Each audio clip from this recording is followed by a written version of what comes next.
Greetings everyone, I'm your admin Cherry, and I'd like to officially introduce myself. My real name is Kwai. I was the first female admin to take the plunge and join Thoughts Women Aren't Supposed to Think as your admin. Since then, we've had 3 other admin, and they've just been absolutely amazing. I love to do the posting, but I'm not so great on other social media. But they've just been absolutely on it. We have our Instagram that's kicking up. We also have our new page that's just going to be an all-women group, basically. That should be fun and stressful.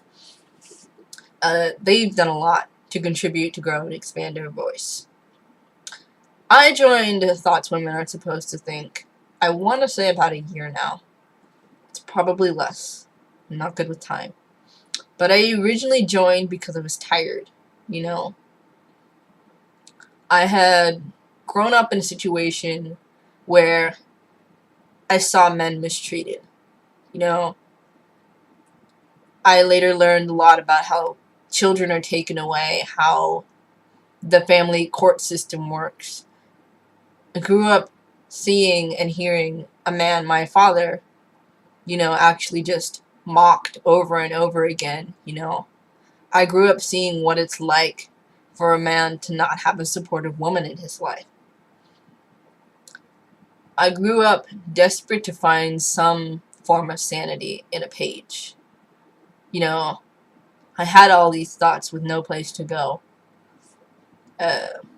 Because in today's society, it's just so hard to voice your thoughts if they're contradictory to feminist plans. Then I found Thoughts Women Aren't Supposed to Think, and honestly, being a member of the page, I learned so much about myself. When I post, a lot of the time, I really just want to see what you guys think. I really want to see what men and women are thinking. I learn a lot from you guys about accountability and equality. So, I want to tell you guys a little bit about me. I am the youngest of 2 sisters and 1 brother. My brother, who used to be pro-feminism, has now recently decided that feminism is super, super crazy. My dad, I'm not sure what he is. I'm hoping to get him in on some of these discussions, but kind of need him to be a little bit more chill. My life experience when it comes to equality of men and women, it started at home. By the time I was born, my parents' relationship had hit rock bottom, and my mother was very, very resentful about it. She would attempt to spank us for things that we didn't do, and my father would stop her. He would keep her from spanking us because A, he either knew that we didn't do it, or B, he knew that whatever we did was not that serious. My father really fought to be able to educate us and parent us in his own home. My mother would get very, very angry at him, when he'd join in on parenting discussions or whatnot. But my father is a stubborn man, so he tried anyways. He would try and sit all 4 of us down for educational lessons. My mother, though, she was not happy about that. She was very, very upset about the relationship, and she ended up taking some of that out on us. And for me, being the youngest, that meant taking me out of the room when my father was giving those lessons. That meant talking negatively about my dad when he wasn't around, or even when he was around sometimes. And I'm so thankful to my dad because he took it so that basically we wouldn't have to, so that we could, still be connected as siblings. I started reading up about child alienation, the family court systems, and feminism. I was taught a lot about feminism in high school. I had a feminist teacher and pro-life friends, and not pro-life friends, pro-feminist friends, there we go. And they were trying to kind of Feminism is about equality between men and women. It sounded really good to me at first. Like, equality between men and women. That absolutely sounds perfect. Except for a few things. If feminism was about equality, why do they blatantly excuse men from issues? I know that a lot of feminists are on a different page about certain things, but as a whole, men are excused from issues where they should have a say.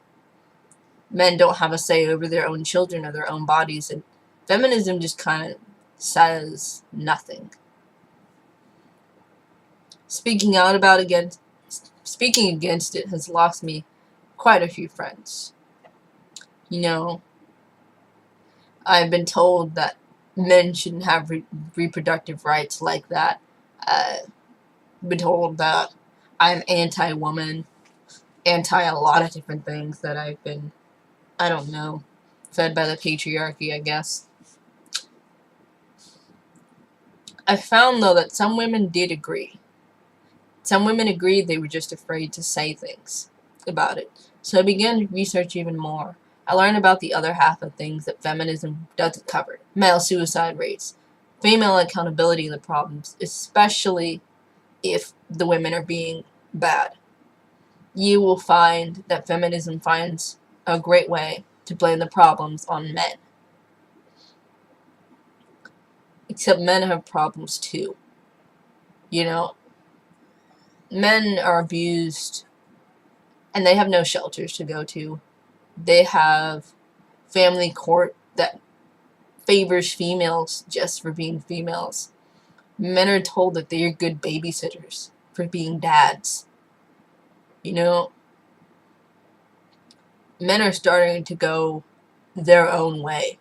And men just didn't pop up out of the air saying they don't want to be closely involved with women. No. It is women who have created that situation. And like any situation, you know, it's up to us to kind of start to fix it. You know, a lot of the times when men talk about these issues, they're berated, they're abused, and treated like wild animals. In fact, less than wild animals. Like I've said before, there are more shelters for animals than there are for men. You know, we currently live in a world where women are starting to not listen to men. And men are saying that there's a problem. They're getting together and they're deciding to leave in droves. Yeah. And again, it's the fault, most of the time, it's the fault of a woman, you know, or a couple of women, or just the whole entire system. You know, I noticed that when a man has killed his child and his wife, he's a monster, he's a murderer, and people say, you know, stone him, he should be killed violently, you should do the same thing that he did to them. If a woman killed her child in that exact same manner, people are suddenly confused. They say, you know, oh, well, she has postpartum depression, she must have been abused by her husband, she must have been stressed or something. It's that maternal instinct. There's no way a woman would actually kill her child. And it's all unfair. I see it. I have to stand up for it. It honestly, it breaks my heart that things are this way. If the way that feminism treats women continues, not only are we going to lose our men due to them leaving, we are going to lose our men due to them starting to kill themselves, starting to fade, starting to basically disintegrate. Because the natural thing is to want love, to be able to find people that are like-minded, that will treat you well, you know. And that's all feminism is. It's just a disrespect of men in order to elevate women. I joined thoughts women aren't supposed to think because I was tired of inequality. I became an admin of Thoughts Women Aren't Supposed to Think, because I wanted to see change, and I wanted there to be hope. I expect that in my future, you know, I'm going to have sons, or I'm going to have daughters, or God forbid, I'm going to have both. And I don't want them to really suffer or be terrible people in this world where our girls are elevated at the expense of our boys. So, I'm your admin, Cherry, and I'm so glad to be a part of Thoughts Women Aren't Supposed to Think. It's definitely a page of hope, change, and growth. And I hope you guys continue posting and contributing and arguing gently with us so that we can be better, so that we can be more accountable, so that as women, we can grow.